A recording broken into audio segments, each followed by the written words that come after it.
Good afternoon and good evening.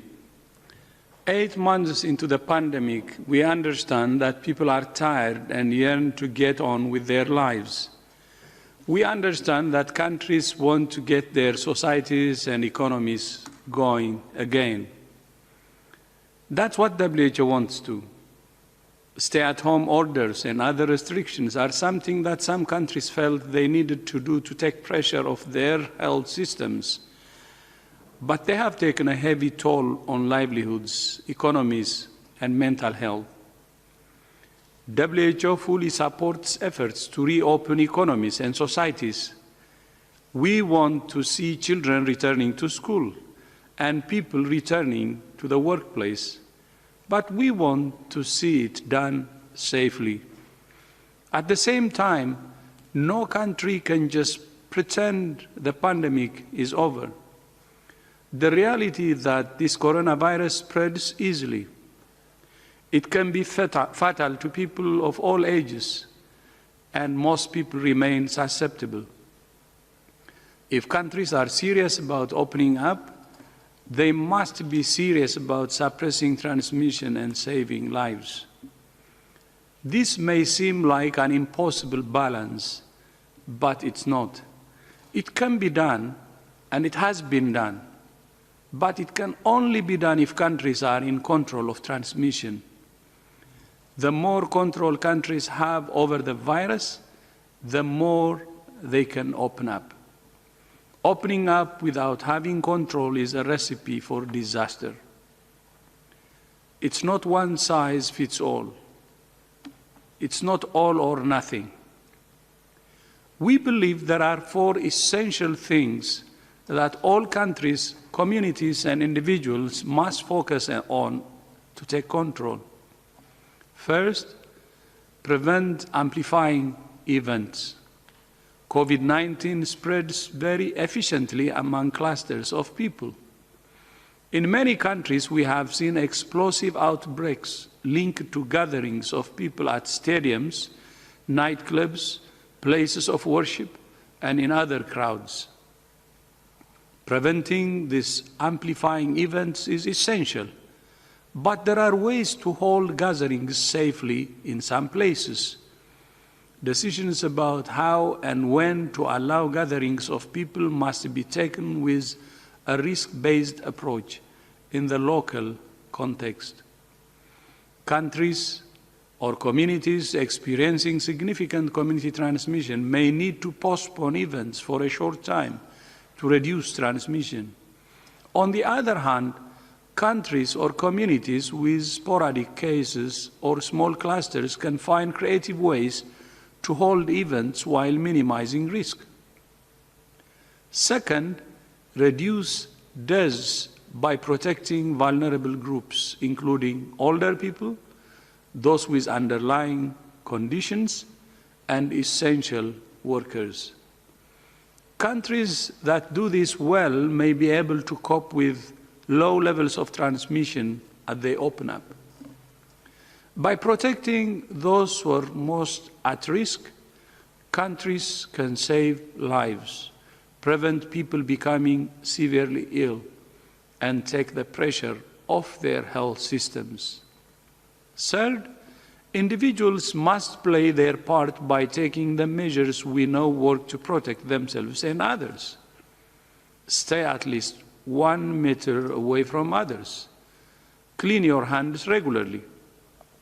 Practice respiratory etiquette and wear a mask. Avoid the 3 Cs: closed spaces, crowded places, and close contact settings.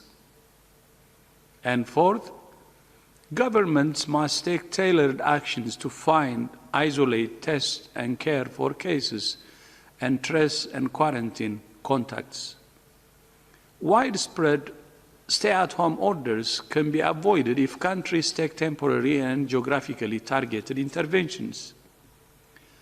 To support countries in their efforts to open up, WHO has a range of evidence-based guidance which can be applied in different transmission scenarios.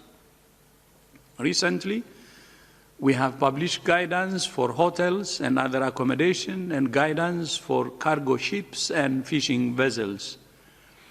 This is all part of our commitment to supporting every sector to reopen as safely as possible.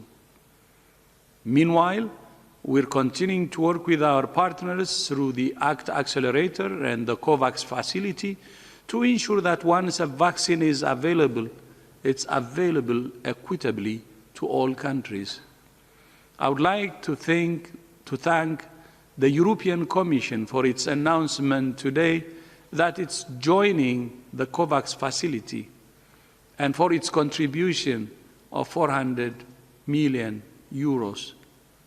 As President Ursula von der Leyen said, global cooperation is the only way to overcome a global pandemic. I fully agree with Her Excellency the President. Of course, it's not just schools and businesses that have been affected by COVID-19. In all countries, health systems have been put under extreme pressure, and the true impact of the pandemic in terms of increased sickness and death from other diseases remains to be seen. A WHO survey published today from 105 countries shows that 90% of countries have experienced disruption to their health services. Low and middle-income countries have been the most affected. The survey shows that up to 70% of services have been disrupted for essential services, including routine immunization, diagnosis and treatment for non-communicable diseases, family planning and contraception, treatment for mental health disorders, and cancer diagnosis and treatment. Many countries have started to implement some of WHO's recommended strategies to mitigate service disruptions, such as triaging patients to identify priorities, shifting to online patient consultations, and changes to prescribing practices. However, only 14% of countries reported removing user fees, which WHO recommends to offset potential financial difficulties for patients. WHO will continue to work with countries to provide tools to maintain essential services. For example, WHO is developing a health services learning hub, a web-based platform that will allow countries to share experiences and learn from each other. Finally, I would like to mention WHO's ongoing work responding to another emergency, the aftermath of the Beirut blast. Although Beirut is no longer in the headlines, WHO is continuing to support Lebanon in the wake of the blast 4 weeks ago, which left more than 6,500 people injured, 300,000 people homeless, and severely damaged critical health infrastructure and medical supplies. WHO and our partners are providing care for the injured, making sure everyone has access to basic and life-saving health services, providing mental health support for health workers and communities, and rebuilding destroyed hospitals. At the same time, we're responding to COVID-19 by expanding testing and treatment, buying urgently needed medicines, and protecting healthcare workers. To sustain this life-saving work, WHO has launched an appeal for at least $76 million. We thank all donors who have already committed funds. To support this appeal, the WHO Foundation, which we have recently established, has today launched a campaign to which any individual organization can contribute. To give, go to whofoundationproject.org and click on donations. Your contribution will make a difference to the lives of many who need support. In closing, I would like to repeat the 4 critical things that countries, communities, and individuals must focus on to control transmission so they can open their societies and economies safely. First, prevent amplifying events. Second, reduce deaths by protecting vulnerable groups.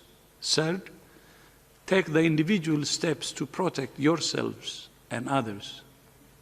Fourth, find, isolate, test, and care cases, and trace and quarantine contacts.